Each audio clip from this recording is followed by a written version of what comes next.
It was not always like this. No, there was a simpler time, but that time is long past. My story began just the other day. At the game store, my girlfriend pointed out that the poster said that the Walking Dead survival instinct was out that day. Overjoyed, I grabbed it, went up to the counter, excited for an amazing game full of action and adventure.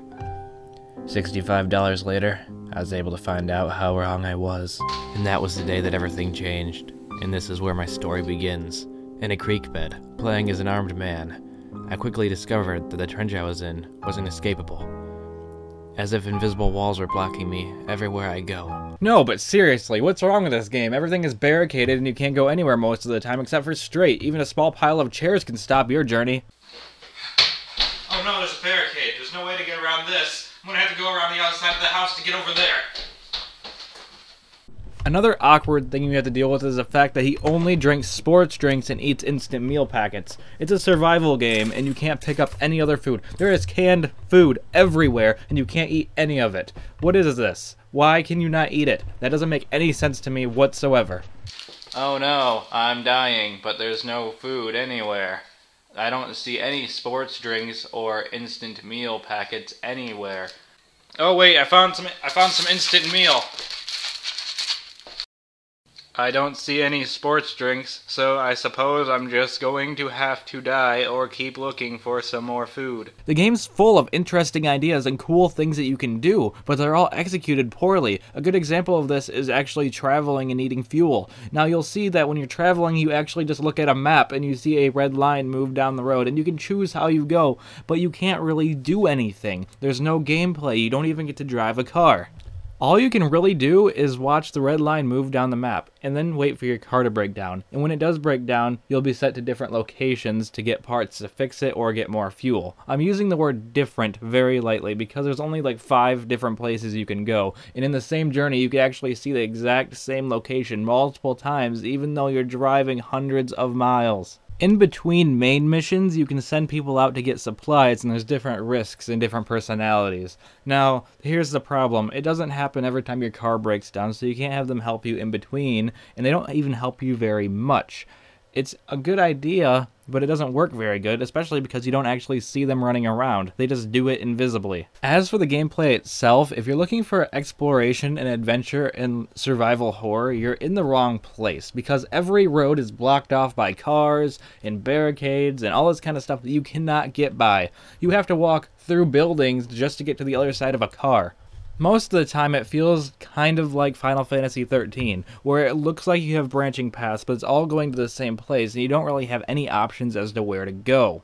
Along with that, apparently during the zombie apocalypse, doors that are locked cannot be opened under any circumstance, or you just can't even click on the door in general. So either you have to walk around and open the door from the other side, or the door just never can be opened and there's actually nothing there. Alright, I'm going to wrap this video up real quick, and I'm going to say a couple of quick things. One, there's not that many different zombies. That's not too big of a problem, but I hate seeing 2 of the same zombie within a couple of seconds of each other. 2, they respawn, so you can clear out a room and go back in there, and there will be zombies in there again, which doesn't make any sense, which doesn't allow you to be stealthy, which leads to point 3, it's better to just sprint through everything as fast as you can, because they are too stupid and too slow to follow you anyway, and they'll stop following you after a couple of seconds. 4, if there is a lot of zombies, the best way to kill them all is to run into them and let them grab you, because you can kill them one at a time, because when they grab you, the other zombies do not attack you. They'll just wait patiently for it to be their turn to attack you, so you can stab them next without even getting damaged very much, if at all. Why am I drinking so much water anyway? Alright, so the game wasn't really that bad. It was just generic and uninspired. It was cool. The zombies looked really good, but there wasn't very many of them. There was a lot of really good ideas that were not fully used. The idea of scavenging and all that other kind of stuff is actually really cool. But the fact is, you only get sports drinks, instant meal packets, and fuel, and for some side missions you get radiator hoses, but the stages are repeated over and over again for the breakdown, so you don't really feel like you're going anywhere.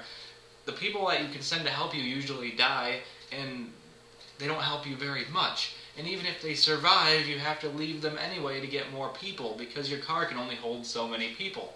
So you can't just get more than one car. So the scavenging is messed up, the people helping you is messed up, The zombies' AI is kind of messed up because they'll stop chasing you after a while, and sometimes they'll ignore you if you shoot them from shoot near them. They don't even turn around. Stealth is pretty much useless because sprinting is probably the way to go, and the best strategy is to run right up to them. Now, the game isn't that bad, like I said, but it could have been a lot better if they refined it. We want a little bit more room to explore, stuff to look at. We want to feel like we're surviving, not just going through a linear storyline. The storyline itself isn't that bad. It's actually pretty good. And actually, I would give this game a 5 out of 10 or a 4 out of 10, but it has Daryl in it, so I'm going to give it an 8 out of 10. There's a lot more things I could have said about this game, but I don't know what else to really say without rambling. It was good. It could have been better. It just felt like it was rushed, and it wasn't terrible. It just wasn't what we were expecting from a Walking Dead game. They have the budget. We were expecting something amazing, and we just got something mediocre. So, thanks for watching. I'm out of here. Hey guys, like today's video? Well, there's a whole lot more coming, so you might want to smash that subscribe button. You also might want to follow me on Twitter, but that's up to you. Just check the description below for all that cool stuff. Thanks.